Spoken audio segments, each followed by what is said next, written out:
Hello बच्चों, आप सभी का स्वागत है आपके अपने यूट्यूब चैनल ओनली पढ़ाई में। हम लोग क्लास 10 का प्रश्नावली 3.3 देख चुके थे। 3.3 का पहला सवाल तो जो था प्रतिस्थापन विधि से हल करना, उसको हम लोग क्या किए थे, देख चुके थे। चलिए आज हम कंटिन्यू करेंगे अगला सवाल। आपके स्क्रीन बोर्ड पे सवाल आ रहा होगा। क्या बोला है कि 2x प्लस 3y बराबर 11, 2x प्लस 3y बराबर 11 और 2x माइनस 4y बराबर माइनस 24 को हल कीजिए और इसके बाद m का वह मान ज्ञात कीजिए जिसके लिए y बराबर mx प्लस 3 हो। y बराबर mx प्लस क्या हो, 3 हो। जरा गौर से देखिए सर, दूसरा नंबर क्या बोला है। एक समीकरण दिया हुआ है जिस समीकरण में है 2x प्लस 3y बराबर 11। इसका मतलब ये दिया है, क्या दिया, 2x प्लस 3y बराबर 11। और एक और समीकरण दिया है जिसमें 2x माइनस 4y बराबर का माइनस 24। ठीक है, तो आपको ज्ञात करना m का वैल्यू। आपको ज्ञात क्या करना है, m का वैल्यू। कब? जब आपको m का वैल्यू ज्ञात करना है जब y बराबर होगा mx प्लस 3, y बराबर होगा mx प्लस 3। ठीक है सर, देखिए बहुत आसान सवाल है। आपको दिया है दो समीकरण दिया हुआ, एक समीकरण है 2x प्लस 3y बराबर 11 और दूसरा समीकरण 2x माइनस 4y बराबर माइनस 24।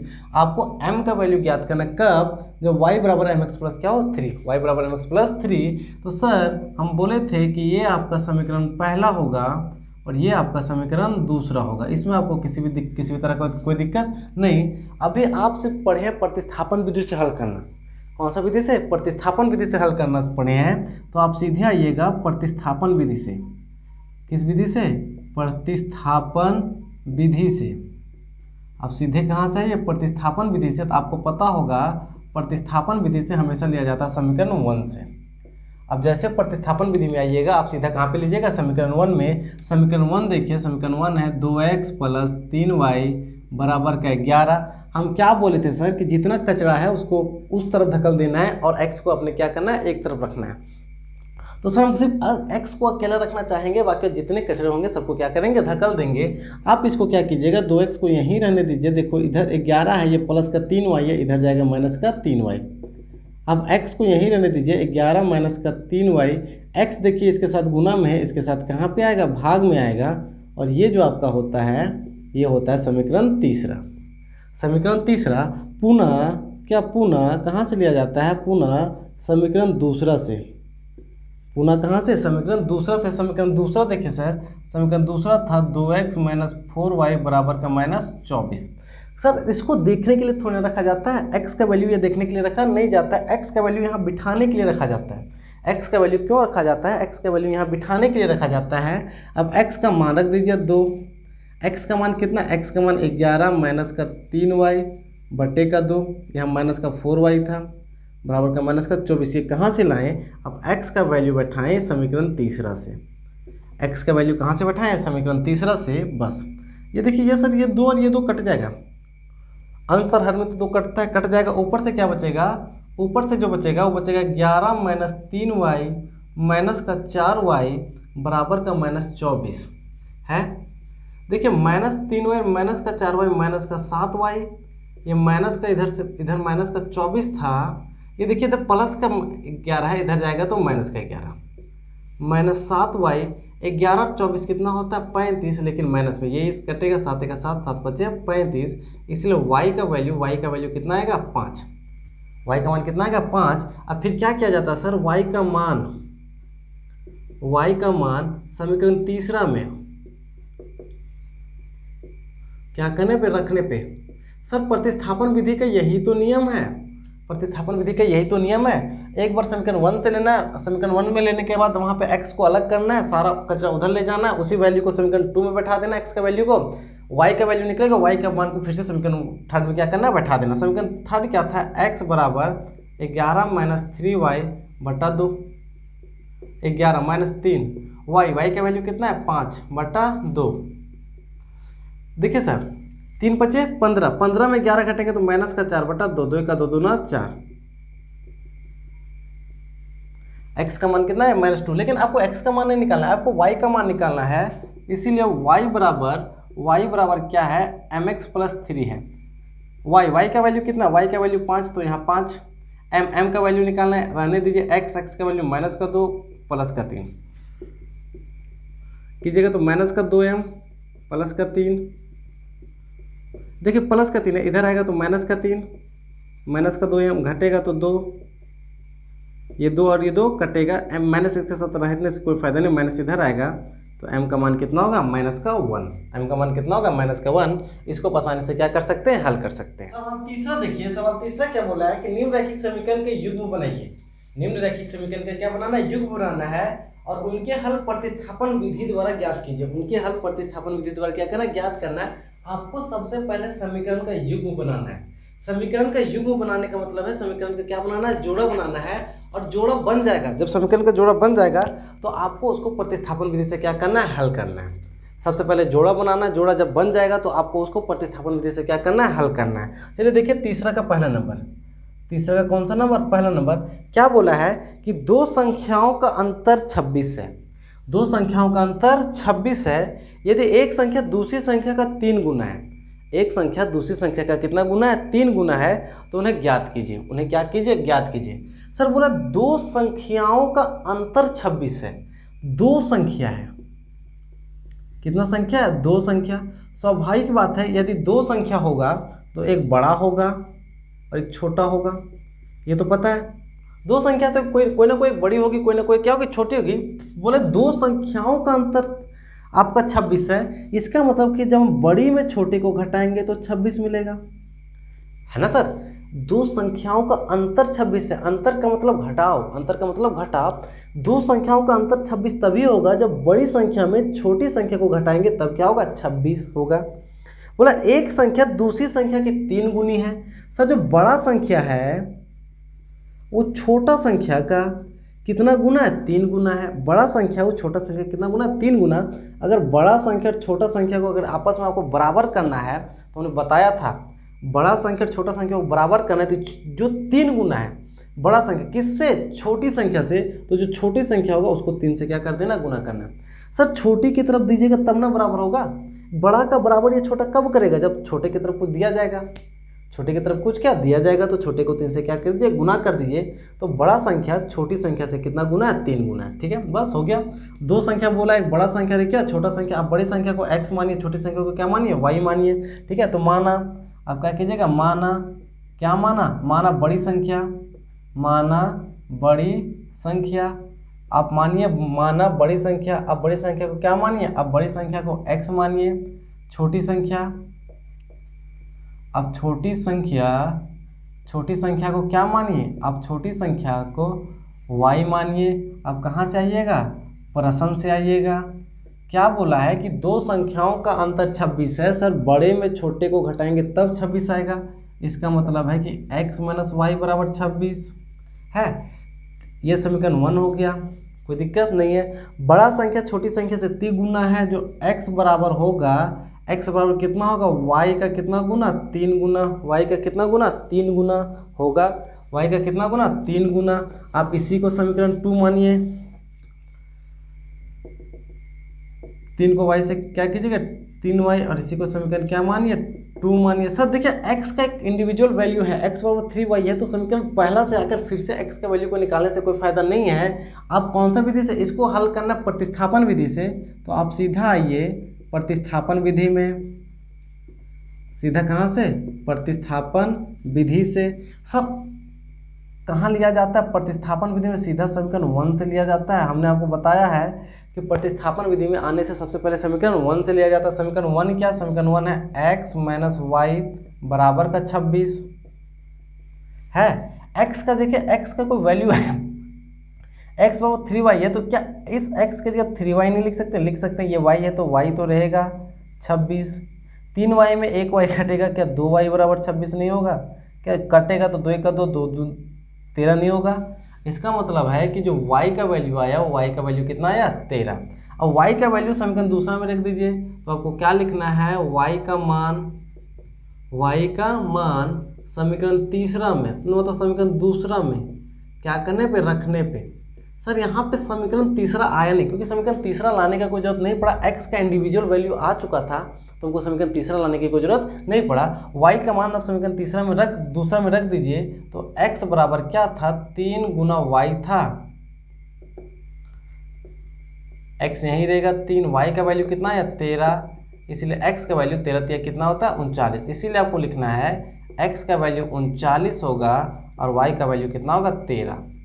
ये समीकरण को संतुष्ट भी करना चाहिए, इसीलिए बड़ी संख्या लिख दीजिए आप। बड़ी संख्या आप यहीं पे लिखिएगा, x का वैल्यू 13, आप यहाँ पे लिखिए बड़ी संख्या।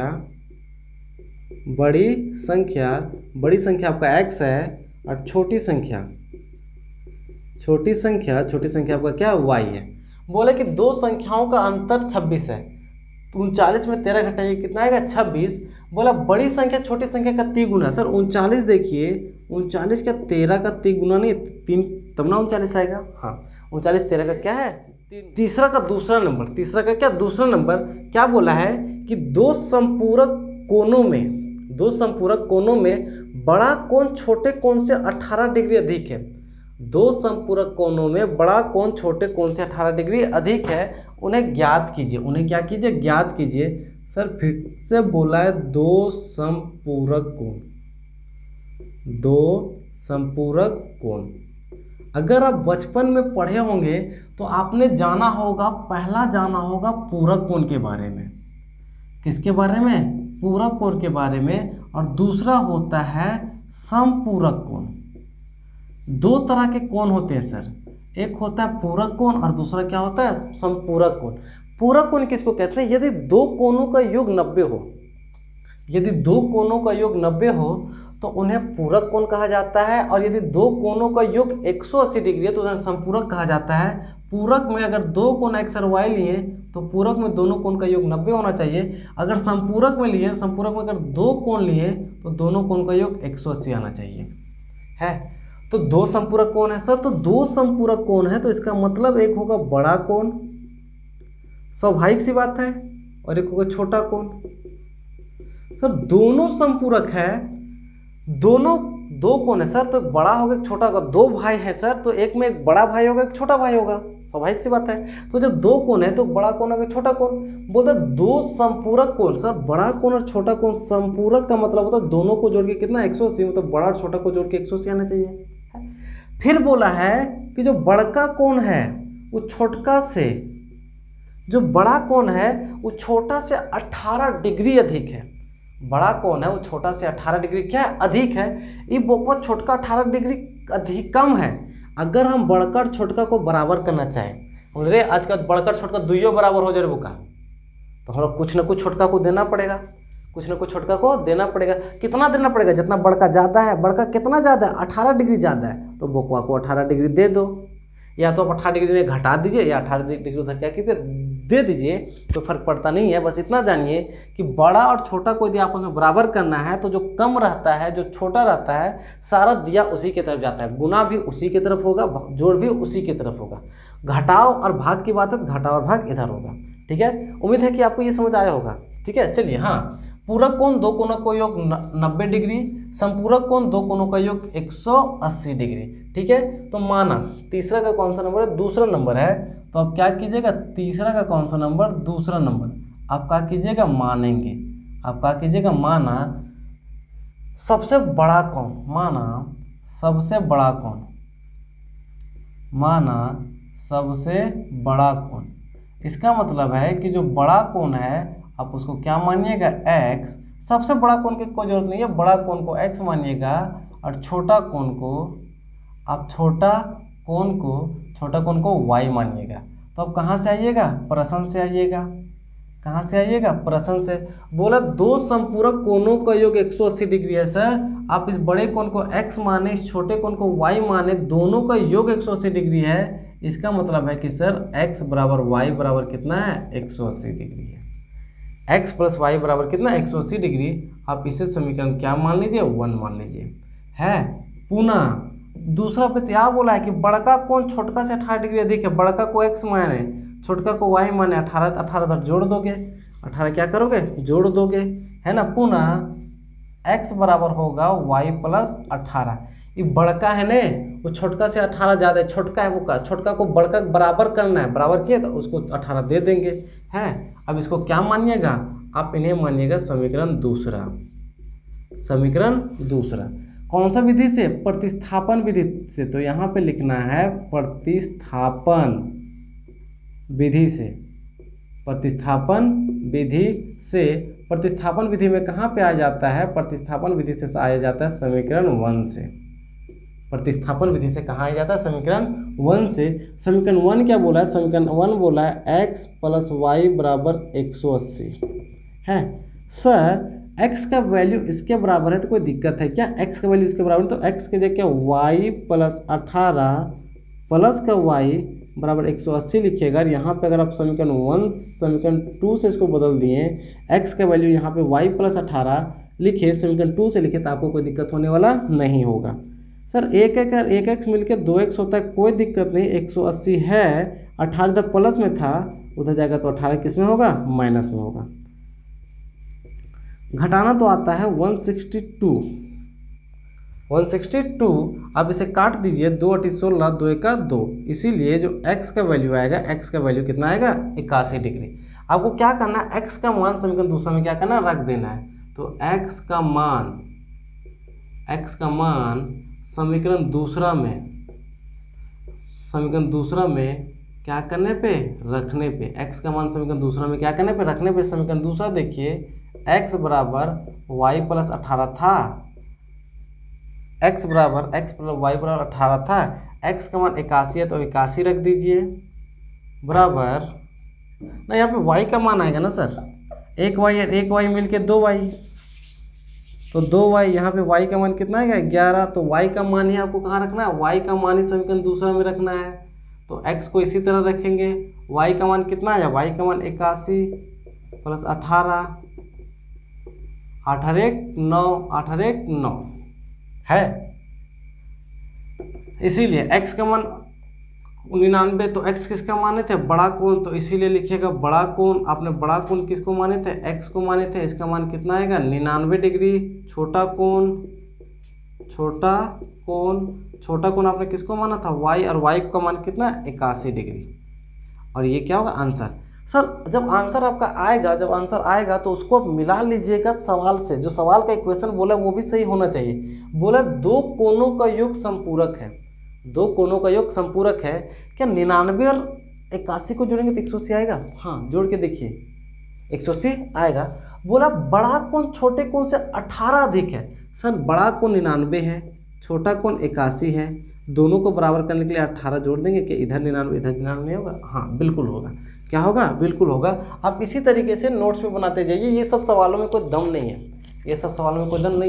ये सवाल 2008-2009 में सेट किया था क्वेश्चन किताब बनाने वाला।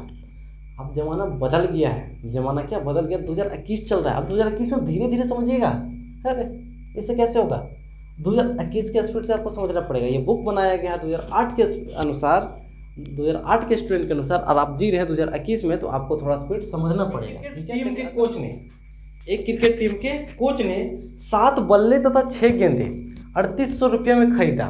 बाद में उसने 3 बल्ले तथा 5 गेंदे 1750 रुपये में खरीदा।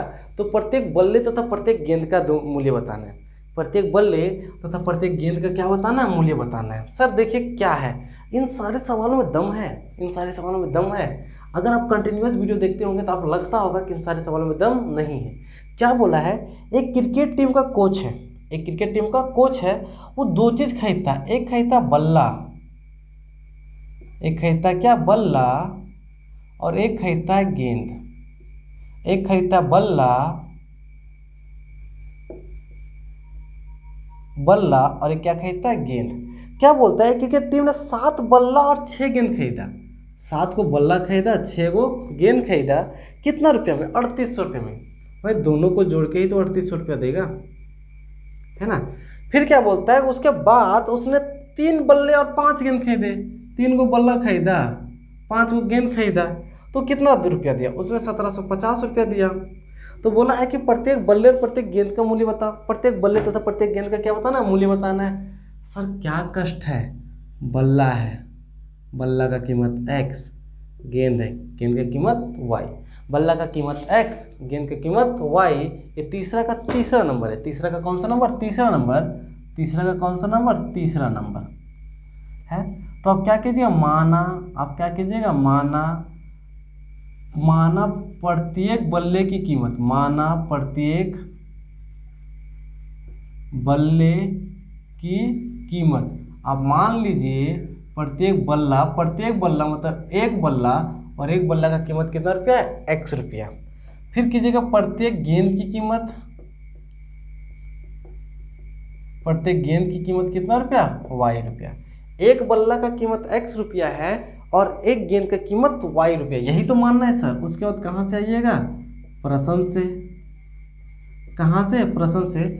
सर अगर एक बल्ला का कीमत x रुपया है तो क्या 7 का बल्ला का 7x रुपया नहीं होगा?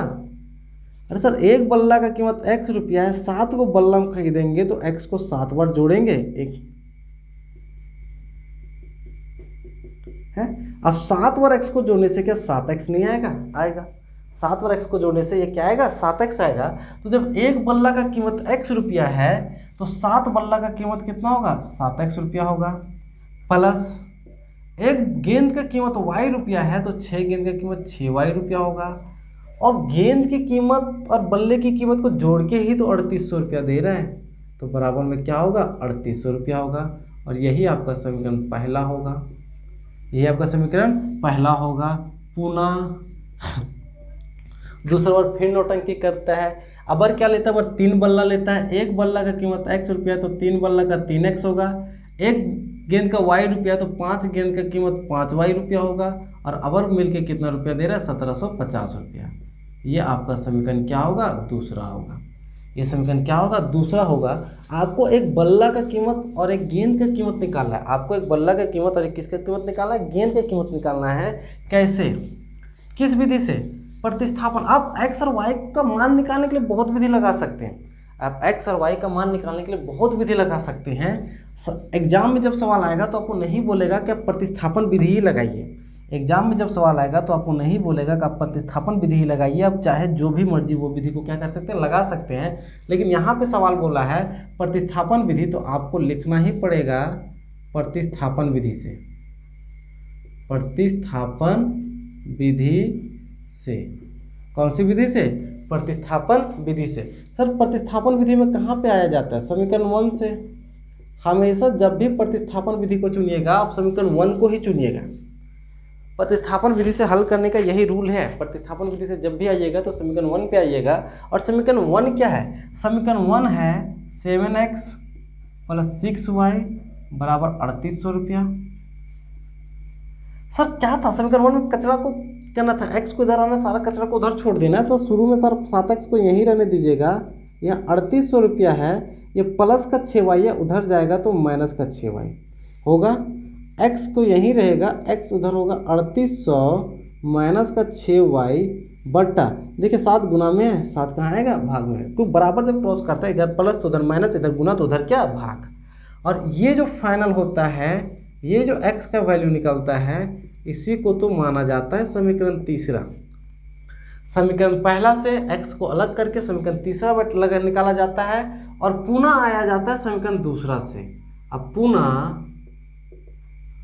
पुनः समीकरण दूसरा से, समीकरण कहाँ से, दूसरा से। समीकरण दूसरा क्या, समीकरण दूसरा क्या, ये नहीं था 3x प्लस का 5y बराबर का 1750। 3x प्लस का 5y बराबर 1750।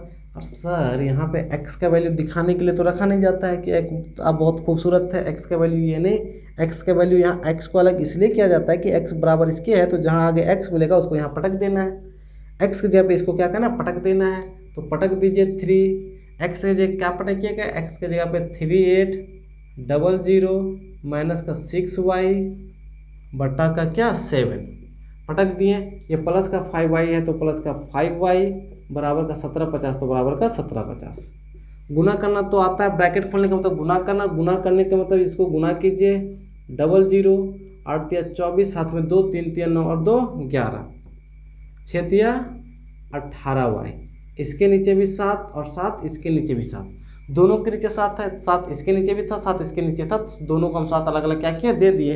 ये प्लस का 5y है तो प्लस का 5y बराबर यहाँ पे 1750। देखिए इसके नीचे 1 है, ये 11400 बटा 7 आप कुछ नहीं कर सकते, लेकिन 1 और 7 का 7 होगा, तिरछा गुना कीजिएगा तो 18y को 18y प्लस 7 × 35y और बराबर उधर कितना 1750 है। देखिए बराबर के उधर 1750 था, ये जो सारा चीज़ है प्लस में है, इधर जाएगा तो ये आएगा माइनस में। ये कहाँ पे जाएगा? माइनस में जाएगा। ये कहाँ पे जाएगा? माइनस में जाएगा। यहाँ पे क्या बचेगा? माइनस का 18y प्लस का 35y, तो प्लस का 17y। अरे माइनस 18 प्लस 35 को जोड़िएगा तो 17y बचेगा और नीचे का 7। सर यहाँ से 17y/7, यहाँ पे क्या कीजिएगा, यहाँ पे तो इसके नीचे 1 है, 1 और 7 का लासा क्या होगा? 7। 1 और 7 का लासा 7, तिरछा गुना 7 को 0 से 0, 7 बचे 35, हाथ में 3, 7 7 49, 49 3 52, हाथ में 5, 7 का 7 और 5, 7 5 12। इसमें से 11,400 क्या होगा? घटेगा। 11,400 क्या घटेगा? आप इसको घटाइए, 17y/7 घटाइएगा तो घटाना तो आपको आता है, इस तरीके से आप घटा लीजिए।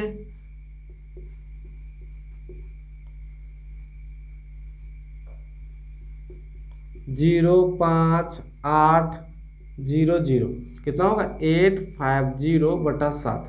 देखिए 7 नीचे कटेगा, 17 का 17, 17 बचे 50 से, इसीलिए जो y का वैल्यू होगा, y का वैल्यू कितना होगा? 50। y का वैल्यू कितना होगा? 50। और y का मान कहाँ पे रख देना? समीकरण तीसरा में रख देना। हम इसको मिटा रहे हैं, इसको आप इस वीडियो को रोक के यहाँ से लाइन बाय लाइन यहाँ तक उतारिए, उसके बाद वीडियो को आगे देखिए।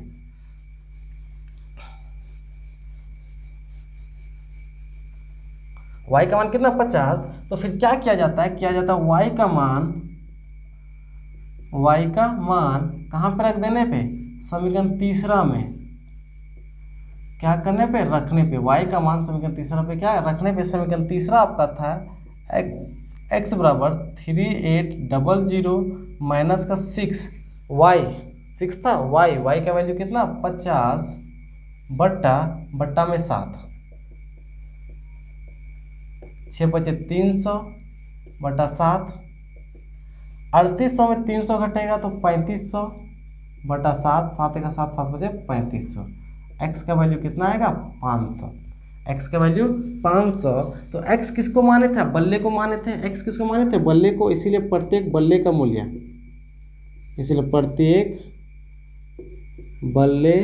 मूल्य, अब प्रत्येक बल्ले का मूल्य को x माने थे, और प्रत्येक बल्ला कितना रुपये में मिलता है? 500 रुपये मिलता है। और प्रत्येक गेंद का मूल्य, अब प्रत्येक गेंद को क्या माने थे? प्रत्येक गेंद को y माने थे। और एक गेंद का कीमत कितना है? रुपया, y रुपया है। आप इसे समीकरण पर बैठाइए, आप सही जगह पे क्या कीजिएगा? पहुंच जाइएगा। ठीक है, आपका समीकरण संतुष्ट हो जाएगा। आपका समीकरण संतुष्ट क्या होगा? बोला एक नगर में टैक्सी के भाड़े में एक नियत भाड़े के अतिरिक्त चली गई दूरी पर भाड़ा सम्मिलित किया जाता है। 10 किलोमीटर दूरी के लिए भाड़ा 105 रुपया है तथा 15 किलोमीटर दूरी के लिए 155 रुपया है।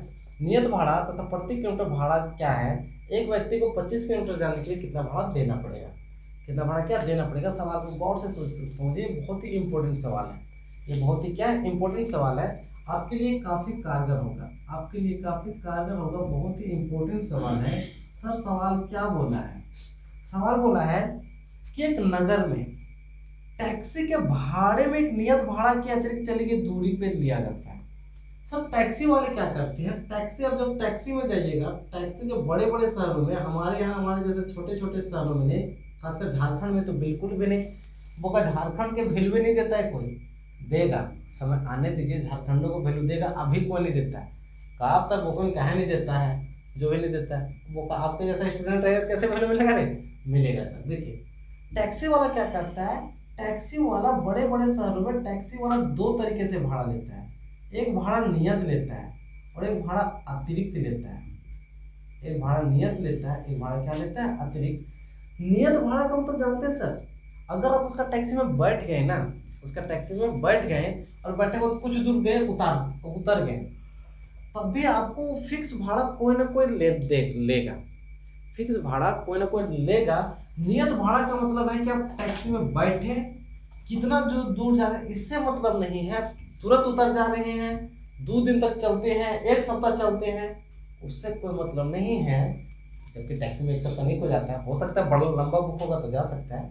नियत भाड़ा का मतलब है कि आप टैक्सी में बैठ गए, तो आपको वो टैक्सी वाला जो नियत भाड़ा फिक्स किया है वो आपको देना ही देना पड़ेगा, आपको देना ही देना पड़ेगा। इसके सिवा वो एक और भाड़ा लेता है टैक्सी वाला, जिसको कहते हैं अतिरिक्त भाड़ा।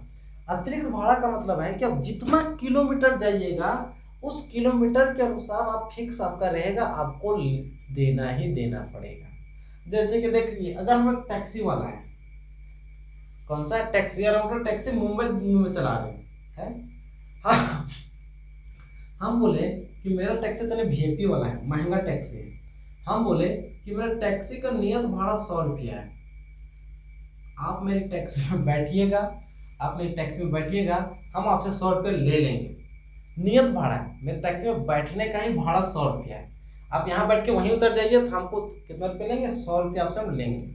अगर आप मेरी टैक्सी में बैठिएगा, मेरी टैक्सी का नियत भाड़ा है, हम 100 रुपया आपसे किसी न 100 रुपया लेके ही रहेंगे, आपको 100 रुपया हमको देना ही पड़ेगा यदि आप मेरी टैक्सी में क्या कीजिएगा, बैठिएगा। नियत भाड़ा के क्या 100 रुपया, अगर बोका 100 रुपया देगा, चल चल चल दिन भर चल, तो क्या चलेगा ना, 100 किसी मानेगा नहीं, हम उसका बातों लेंगे अतिरिक्त भाड़ा, हम बोलेंगे अरे प्रत्येक किलोमीटर, अगर तो हम टैक्सी से 1 किलोमीटर जाओगे तो हम तो उससे 10 रुपया लेंगे, है प्रत्येक किलोमीटर के हम एक्स्ट्रा भाड़ा लेंगे। 1 किलोमीटर का मान लीजिए हम भाड़ा 10 रुपया लिए, अगर बोको हमारा टैक्सी में 2 किलोमीटर जाएगा तो यहाँ से 20 रुपया देगा, अगर यहाँ से 5 किलोमीटर जाएगा तो यहाँ से 50 रुपया देगा, वो तो अतिरिक्त वाला है ना।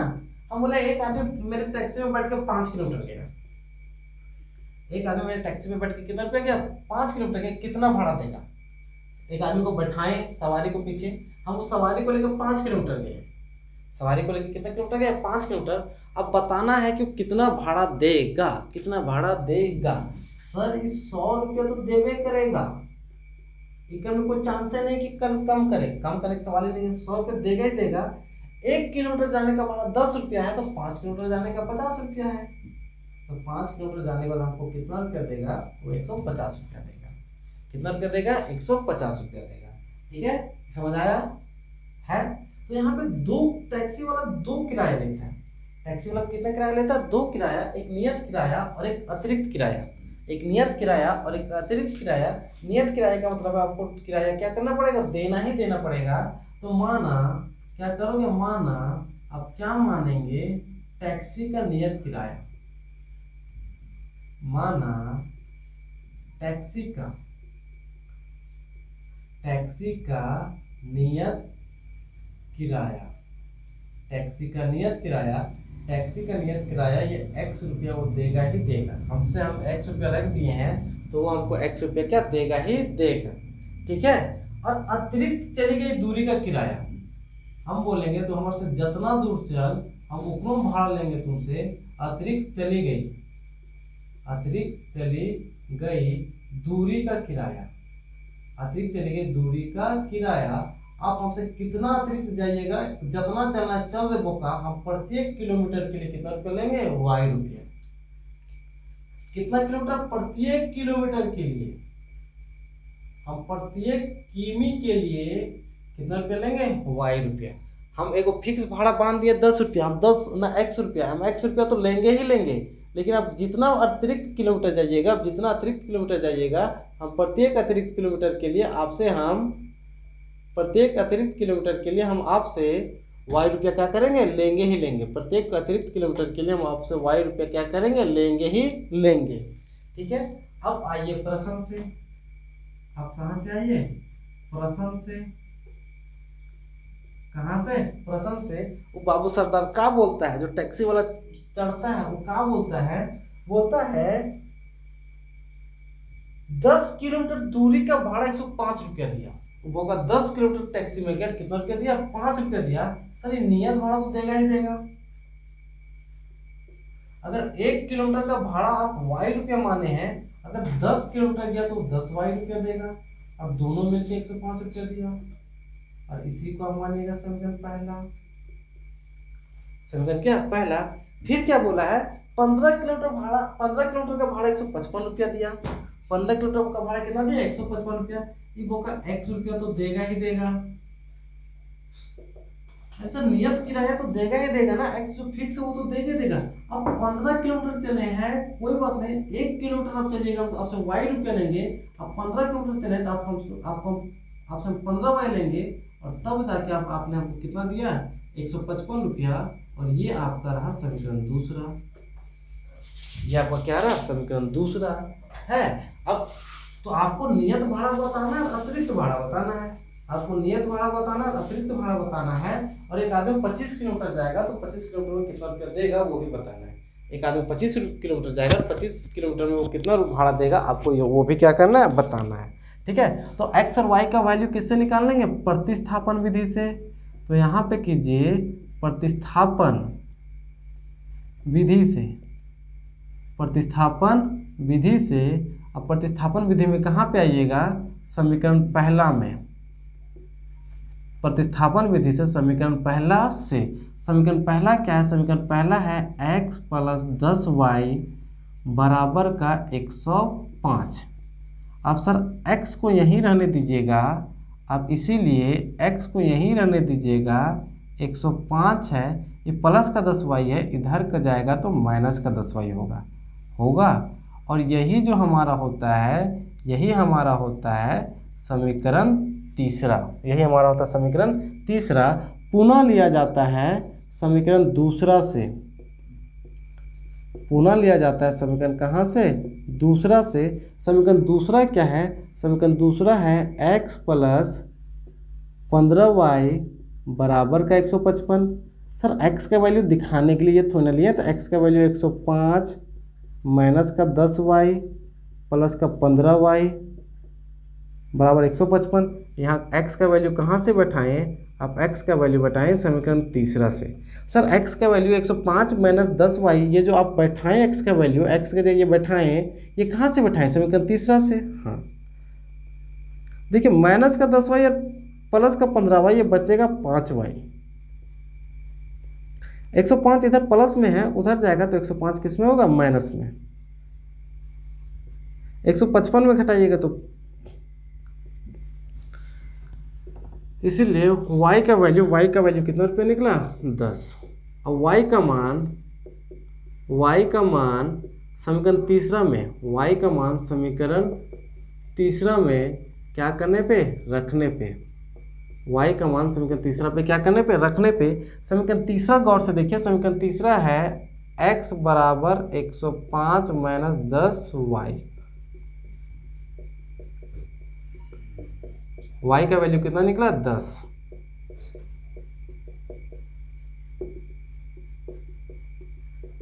x का वैल्यू कितना रुपया, 5 रुपया। x का वैल्यू कितना रुपया, 5 रुपया। इसीलिए x किसका क्या, नियत किराया, नियत किराया x है, वो टेम्पो वाला नियत किराया आपका 5 रुपया रखा है। नियत किराया कितना रुपया रखा है, 5 रुपया रखा है। और अतिरिक्त किराया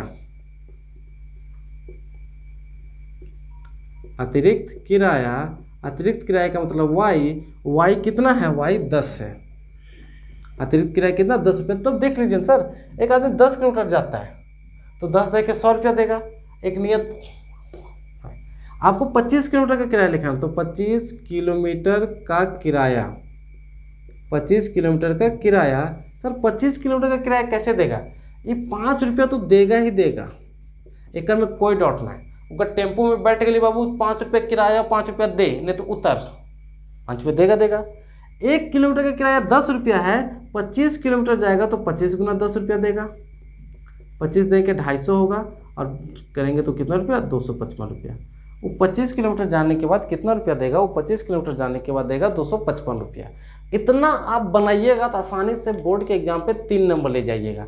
इन सवाल हलवा है, 2008 का सवाल है भाई, हलवा है कि कोई बहुत रॉकेट साइंस इसमें नहीं है, बहुत रॉकेट साइंस। क्या बोला है, यदि किसी भिन्न के अंश और हर दोनों में 2 जोड़ दिया जाता है, यदि किसी भिन्न के अंश और हर दोनों में 2 जोड़ दिया जाता है तो वह 9/11 हो जाता है। यदि अंश और हर दोनों में 3 जोड़ दिया जाता है तो 5/6 हो जाता है। तो वह भिन्न ज्ञात कीजिए। वह क्या ज्ञात कीजिए, भिन्न ज्ञात कीजिए। सर एक भिन्न होता है, एक जो भिन्न होता है वो हमेशा बनता है अंश बटा हर से। अंश बटा किससे, हर से। अंश बटा हर से हमेशा भिन्न बनता है। सर अंश को आप x मान के कोई गलती नहीं कीजिएगा, हर को y मान के कोई गलती नहीं कीजिएगा, है। तो माना आप क्या कीजिएगा, माना अंश की संख्या, माना अंश की संख्या जो हमारा अंश है उसका जो संख्या उसको क्या मानेगा x, और हर की जो संख्या है इसको आप मानिएगा y। जब हर की संख्या को x मानिएगा, अंश की संख्या को x मानिएगा, हर की संख्या को y मानिएगा, तो जो भिन्न होता है वो हमेशा होता है अंश बटा हर। भिन्न हमेशा क्या होता है, अंश बटा हर, और अंश x है और हर क्या है, y है, तो इसीलिए भिन्न हमारा हो जाएगा x बटा y। समझ आया। अब प्रश्न जो बोलता है वो का प्रश्न के सुन एक बोलने भी ना क्या आएगा, आसाने लॉलीपॉप सवाल देता है, जानता है बुढ़ोकिन क्या करेगा, आसान सवाल देता है। क्या बोला है, यदि किसी भिन्न के अंश और हर दोनों में 2 जोड़ दिया जाता है। सर भिन्न हमारा x/2 है, अंश और हर दोनों में 2 जोड़ दो। अरे वो कहा इकरो में 2 जोड़ दो, अंश में, हर में भी 2 जोड़ दो, हर में भी क्या जोड़ दो, 2 जोड़ दो, है। तब बोलता है जब अंश और हर दोनों में 2 जोड़ दिया जाता है तो 9/11 हो जाता है। अरे वो कहा 9/11 होने में दिक्कत है। अब ये बात आया तो इस तरीके से तिरछा गुना तो जानते हैं, जब भी बराबर में रहता है तो कौन सा गुना होता है, तिरछा गुना। 11 को x से कीजिएगा तो 11x, 11 को 2 से कीजिएगा तो 22, 9 को y से कीजिएगा तो 9y, 9 को 2 से कीजिएगा तो 18। 11x ये प्लस का 9y इधर आएगा तो माइनस का 9y, 18 ये प्लस का 22 है उधर जाएगा तो माइनस का 22। इसको सजा देना है, क्या दिक्कत है। 18 में 22 को घटाएंगे तो माइनस का 4, अरे स्टैंडर्ड रूप में आ गया, इसीलिए ये समीकरण पहला। पुनः ये एक और लेक्चर बोलेगा, पुनः एक और क्या बोला है, यदि अंश और हर दोनों में 3 जोड़ दिया जाए तो 5/6 हो जाता है। सर अंश x है, हर y है, दोनों में 3 जोड़ तो 5/6 हो जाता है। कोई कर्म नहीं किए। हाँ फिर से तिरछा गुना बोका, 6 को x से तो 6x, 6 को 3 से 6 18, 5 को y से तो 5y, 5 को 3 से 5 या 15, यहाँ 6x, ये 5y इधर आके घटेगा, उधर से 15 था, इधर 18 उधर जाएगा तो माइनस का 18 है। यहाँ से क्या आएगा, यहाँ से आपका 6x माइनस का 5y बराबर का माइनस का 3, और ये आपका समीकरण दूसरा, ये आपका आएगा समीकरण दूसरा। इसको हल करना प्रतिस्थापन विधि से, तो आप लीजिए प्रतिस्थापन विधि से। प्रतिस्थापन कहाँ से, विधि से। प्रतिस्थापन विधि में जब आया जाता है तो लिया जाता है समीकरण 1 से। प्रतिस्थापन विधि में समीकरण 1 से, समीकरण 1 देखिए, समीकरण 1 आपका ये है 11x माइनस का 9y बराबर माइनस का 4। आप 11x को यहीं रहने दीजिए, माइनस का 4, माइनस का 9 उधर जाएगा तो प्लस का 9y, अगर x यहीं रहने दीजिए, माइनस का 4 प्लस का 9y, ये देखिए गुना में है, इधर आएगा तो भाग में आएगा, है ना रे चेला। और ई का कहलाएगा, इस समीकरण तीसरा कहलाएगा, इस समीकरण तीसरा कहलाएगा। पुनः कहाँ से, पुनः समीकरण दूसरा से। अरे एक ही तो रास्ता है, उसी रास्ते पे तो चलना है, उसी रास्ते पे चल के मंजिल तक पहुंचना है।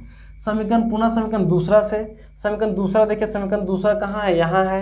समीकरण दूसरा क्या था, 6x माइनस का 5y माइनस का 3। अब x का मान हुलकने के लिए थोड़ी निकाला है, x का मान क्या, माइनस का 4 प्लस का 9y बट्टा का 11 माइनस का 5y तो माइनस का 5y बराबर का माइनस का 3। ब्रैकेट खोलना तो आता है, 6 को 4 से करेंगे 24 प्लस प्लस प्लस 6 को 9 से करेंगे तो 54y 11 इसके नीचे भी, 11 इसके नीचे भी, क्योंकि 11 दोनों के नीचे, 11 इसके नीचे भी, 11 इसके नीचे भी। यहाँ पे माइनस का 5y तो माइनस का 5y बराबर माइनस का 3 तो माइनस का 3 है। अब इसके बाद क्या है, इसके बाद फिर से क्या करेंगे, अब इसको मैं रोक के वीडियो को रोक के वीडियो को पीछे कीजिए, रोक के वीडियो को क्या कीजिए, रोक के वीडियो को रोकिए। अब इसके बाद हम यहाँ हल कर रहे हैं। देखिए इसके नीचे 1 है, 1 और 11 का एलसीएम क्या होगा, 1 और 11 का एलसीएम होगा 11। 1 को 54 से कीजिएगा तो 54y, 11 को 5 से कीजिएगा तो 55y, 54y 55y है। देखिए बराबर के उधर -3 था, ये -24/11 इधर बराबर के इधर माइनस में उधर जाएगा तो +24/11 होगा। -54y में 55y घटेगा तो माइनस का 1y बचेगा और माइनस का 11 बचेगा। इसके नीचे 1 है, 1 और 11 का लासा 11, 3 गुना 11 33 प्लस 24 का 24, माइनस का y बटा 11, 33 में 24 घटाइएगा तो माइनस का 11 बचेगा ना, माइनस का 9 बचेगा, माइनस का क्या बचेगा 9 बचेगा और नीचे 11, ये 11 ये 11 ये कटेगा, इसीलिए y का मान कितना आएगा, y का मान 9 आएगा। y का मान कितना आएगा, 9 आएगा। और y का मान कहाँ रखने पे, समीकरण तीसरा में क्या करने पे, रखने पे, y का मान समीकरण तीसरा पे क्या करने पे, रखने पे। अब समीकरण तीसरा देखिए, जो समीकरण तीसरा है वो समीकरण तीसरा क्या है, समीकरण तीसरा x बराबर -4 प्लस 9 y का वैल्यू कितना है 9, तो यहाँ पे 9 रखिएगा बटा 11, x बराबर -4 9 कितना होता है 81 बटा 11, घटेगा तो 77 बटा 11, सच कटेगा 7, x का वैल्यू कितना है 7, x का वैल्यू 7। आपको x और y का वैल्यू नहीं निकालना है, आपको भिन्न निकालना है।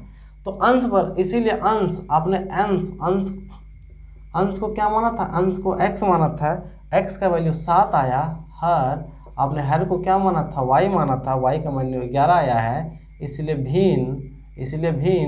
भिन्न होता है x/y अंश बटा हर, और ये भिन्न होगा 7/11, और ये क्या होगा आंसर, ये क्या होगा आंसर। बहुत सरल सवाल है, बहुत क्या है सरल सवाल है।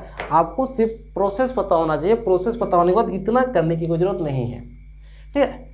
एक लॉन्ग प्रोसेस है, कोई दिक्कत नहीं, आपको कॉन्सेप्ट पता होना चाहिए, आपको सिर्फ कॉन्सेप्ट पता होना चाहिए, आपको प्लस माइनस तो आना चाहिए सर। और 10th क्लास के विद्यार्थी इधर प्लस से उधर माइनस जा रहा है, माइनस माइनस प्लस होता है, प्लस माइनस माइनस होता है, नहीं अगर आपको समझ आता है तो आपसे बहुत अच्छी बात है, आप सीखने की कोशिश कीजिए। आप क्या कीजिए, सीखने की कोशिश कीजिए, धीरे धीरे आप कोशिश करते रहिए। आपको देखिए सवाल क्या, देखिए छठा सवाल देखिए, आप तीसरा का छठा सवाल देखिए, आपके स्क्रीन बोर्ड पे सवाल आ रहा होगा। सवाल तीसरा का छठा क्या बोल रहा है, जो सवाल तीसरा का जो छठा है वो छठा सवाल क्या बोल रहा है, बोल रहा है कि 5 वर्ष बाद जैकब की आयु उसके पुत्र की आयु की 3 गुनी हो जाएगी। अभी नहीं, 5 वर्ष बाद जैकब की आयु उसके पुत्र की आयु की कितनी गुनी हो जाएगी, 3 गुनी हो जाएगी। 5 वर्ष पूर्व जैकब की आयु उसके पुत्र की आयु की 7 गुनी थी। 5 वर्ष पूर्व जैकब की आयु उसके पुत्र की आयु की कितनी गुनी थी, 7 गुनी थी। उनकी वर्तमान आयु ज्ञात कीजिए, उनकी वर्तमान आयु ज्ञात कीजिए। सर यहाँ पे फिर से सर, एक आदमी है जैकब है और एक उसका पुत्र है, एक आदमी जैकब है, एक उसका पुत्र है। हमने जैकब की वर्तमान आयु को x मान लिया और उसके पुत्र को वर्तमान आयु को y मान लिया। कोई तो गलत तो किया नहीं सर। जैकब की वर्तमान आयु हमने किसको माना, वर्तमान। वर्तमान का मतलब होता है सर आज, वर्तमान का मतलब होता है आज। हमने जैकब की वर्तमान आयु को x मान लिया, उसके पुत्र की वर्तमान आयु को y मान लिया। क्या बोल रहा है, 5 वर्ष बाद। अगर सर अगर जैकब अभी x साल का है तो 5 वर्ष बाद कितना साल का होगा, स्वाभाविक सी बात है x + 5 वर्ष का होगा। अगर जैकब का पुत्र अभी y साल का है, 5 वर्ष बाद कितना साल का होगा, स्वाभाविक सी बात है y + 5 साल का होगा। अरे सर अगर आप यहाँ को वैल्यू होता तो बहुत आसानी से समझ जाते। अगर ये 20 होता तो 5 साल बाद 25 होता, अगर ये 10 होता तो 5 साल बाद 15 होता। वैल्यू जब समझ जाते तो चरमिक समझने में क्या दिक्कत है। एक्स है 5 साल बाद, तो उसके 5 साल बाद उसका उम्र 5 साल क्या बढ़ेगा, तो x + 5, वाई है तो 5 साल बाद y + 5। फिर बोला है कि 5 वर्ष पूर्व, 5 वर्ष पूर्व अगर इसका वायु भी x है तो सर 5 वर्ष पूर्व का कितना रहा होगा, x - 5 रहा होगा। अभी y है तो 5 वर्ष पूर्व x - 5 रहा, y - 5 रहा होगा। सर बाद बोलेगा तो जोड़ दिया जाता है, पूर्व बोलता है तो घटा दिया जाता है, ये नॉर्मल सा कॉन्सेप्ट है। अगर आप अधिक 15 साल के हैं तो हम बोलेगा 5 साल बाद कितने साल के होइएगा, आप 5 साल बाद 20 साल के हो जाइएगा। अब 20 कैसे जाने, आज हम 15 साल के हैं तो 5 साल बाद मतलब 5 आपने जोड़ दिया तो 15 × 5 = 20 हुआ। हम बोले 5 साल पहले कितने साल के थे, तो सर आज अब 15 साल के, 5 साल पहले पूछे तो 5 साल पहले का मतलब 15 × 5 घटा दिए 10 साल आया। वही तो कॉन्सेप्ट है, वही तो क्या है कॉन्सेप्ट है। बस यहाँ पे 2 आदमी है, जैकब और एक उसका पुत्र, जैकब और उसका पुत्र। तो आप क्या करेंगे, मानेंगे, क्या करेंगे, मानेंगे जैकब की वर्तमान आयु, माना जैकब की वर्तमान आयु, जैकब की वर्तमान आयु। जो जैकब है वो आज कितना साल का है, तो जैकब की वर्तमान आयु कितना वर्ष, x वर्ष। तो जैकब के पुत्र की, जैकब के पुत्र की वर्तमान आयु। सर जैकब का पुत्र आज कितना साल का है, जैकब x साल का है तो जैकब का पुत्र कितना साल का है, y वर्ष का है। सर माना जाता है। अब कितना करते रहिएगा, अब कितना करते रहिएगा। दोनों स्थिति में बोला है कि 5 वर्ष बाद और 5 वर्ष पूर्व, 5 वर्ष बाद और 5 वर्ष पूर्व। तो सर प्रश्न से, अब कहाँ से लीजिए, प्रश्न से 5 वर्ष बाद, 5 वर्ष बाद, 5 वर्ष क्या सर बाद, आज नहीं सर, आज नहीं सर, आज नहीं, 5 वर्ष बाद, 5 वर्ष बाद, 5 वर्ष बाद जो जैकब का आयु होगा, 5 वर्ष बाद जो जैकब का आयु होगा। सर अभी जैकब x साल का है तो 5 साल बाद क्या x + 5 वर्ष का नहीं हो जाएगा। हाँ, उसका पुत्र,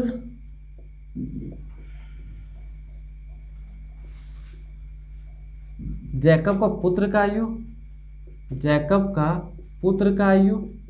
अरे सर जैकब अभी y साल का है तो 5 साल बाद क्या y + 5 वर्ष का नहीं हो जाएगा है। अब क्या बोलता है, मामला यहाँ तक सब बच्चा समझ जाता है, यहाँ तक समझने में कुछ है ही नहीं। जैकब का आयु x साल, उसका पुत्र का y साल, 5 साल बाद तो x + 5 जैकब का रहा, उसका बेटा का y + 5 रहा। पर क्या बोला है कि 5 वर्ष बाद जो जैकब होगा, 5 साल बाद जो जैकब होगा वो अपने पुत्र से, 5 साल बाद जो जैकब होगा वो अपने पुत्र से 3 गुना हो जाएगा, 3 गुना हो जाएगा। जैकब अपने पुत्र से 3 गुना हो जाएगा। तो अगर आप जैकब और उसको पुत्र की आयु को बराबर करना चाहते थे, बेटा उसका बेटा छोटा है और 3 गुना हो जाएगा, जैकब 3 गुना हो जाएगा, तो छोटे की तरफ 3 से गुना कर दीजिए, छोटे की तरफ 3 से क्या कर दीजिए सर, गुना कर दीजिए, तब ना बराबर होगा सर, तब ना बाप और बेटा बराबर होगा। बाप और बेटा बराबर कब होगा, जब बेटे की तरफ आप 2 गुना 3 गुना चौगुना कीजिएगा, जितना बाप गुना बड़ा होगा अब बेटे की तरफ उतना से क्या कर दीजिए, गुना कीजिए, बाप और बेटा बराबर हो जाएगा। जैकब की आयु कितना है सर, जैकब की आयु है 5 वर्ष बाद x + 5। उसका पुत्र का आयु कितना, पुत्र का है y + 5, लेकिन पुत्र 3 गुना होता है इसलिए 3 से क्या कर दिए, गुना कर दिए। यहाँ से x + 5 ये करेगा तो 3y प्लस का 15, x यहीं रहेगा, ये प्लस का 3y इधर आएगा तो माइनस का 3y, ये प्लस का 5 है उधर जाएगा तो माइनस का 5, घटेगा तो 10। और इसे आप क्या मानिए, समीकरण पहला, इसे आप क्या मानिए, समीकरण पहला। पुनः सर आप तो इसको 5 वर्ष बाद पे लेके यहाँ तक आए ना, 5 वर्ष पूर्व भी पूछा है, एक कहानी है 5 वर्ष पूर्व की कहानी। अरे सर अतीत की घटनाएं, 5 वर्ष पूर्व की घटनाएं, 5 वर्ष पूर्व जैकब की आयु, 5 वर्ष पूर्व जो जैकब की आयु होगा, सर जैकब आज x साल का है। जैकब आज कितना साल का है? x साल का। 5 वर्ष पहले बोले तो सर 5 घट जाएगा, 5 साल पहले 5 साल छोटा होगा ना, घट जाएगा। जैकब के पुत्र की आयु,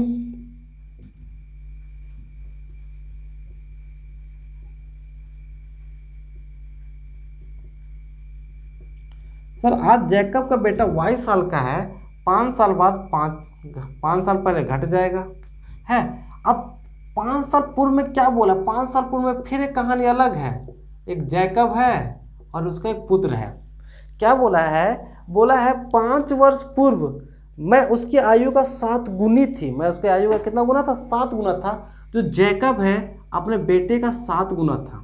तो जैकब का उम्र और बेटा का उम्र को बराबर करने के लिए बेटा से वो 7 गुना था, तो बेटा की तरफ 7 क्या कर दिए? गुना कर दिए। जैकब की आयु कितना था? जैकब की आयु x - 5 था। उसका कितना था? y - 5 था। ये 7 गुना था तो 7 कर दिए। x - 5 ब्रैकेट खुलेगा तो 7y - 35 x, ये 7y प्लस इधर आएगा तो ये उधर जाएगा तो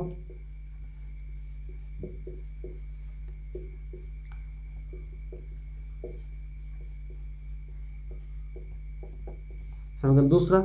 आप किस विधि से हल कीजिएगा? प्रतिस्थापन विधि से।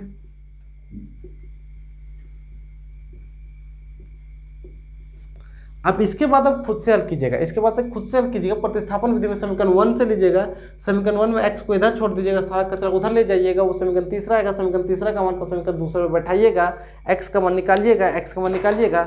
आपको x का मान निकालने से x निकलेगा और एक y निकलेगा। x निकलेगा मतलब जैकब के वर्तमान में x साल थे, उसके पुत्र की आयु कितने साल थे? y साल थे।